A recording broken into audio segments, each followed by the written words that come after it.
In today's video, I'm going to teach you how to add print button into Outlook ribbon.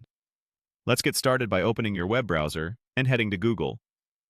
In the search bar, type Outlook, then press Enter. From the results, click the official Outlook website to open your mailbox. If you're prompted to sign in, go ahead and do that so you land on your inbox. Once Outlook is open, make sure you're on the home view of your mailbox, where you can see your list of emails.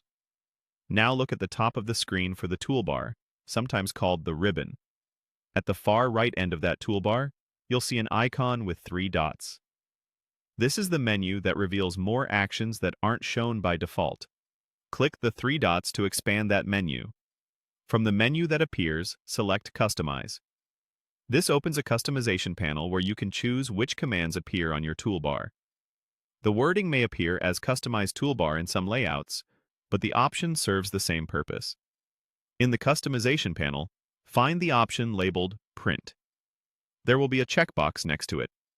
Check that box to add the print command to your ribbon. If you already see the print option enabled, you're all set.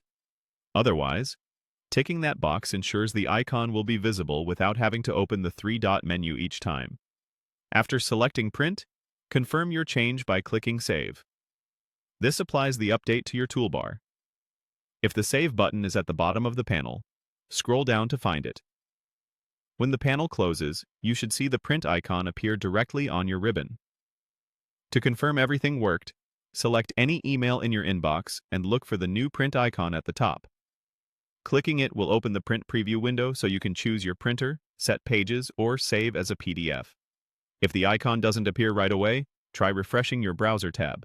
Sometimes the toolbar needs a moment to update. A couple of quick tips to keep this smooth. The names of buttons can vary slightly depending on updates, so Customize and Customize Toolbar refer to the same area. Also, adding print to your ribbon is a great time saver if you often need paper copies or PDFs of receipts, tickets, or records. And if you ever want to remove it later, just return to the 3 dots, open Customize again, uncheck Print, and save. That's it. You've added the print button to the Outlook ribbon, making it faster and easier to print your emails whenever you need.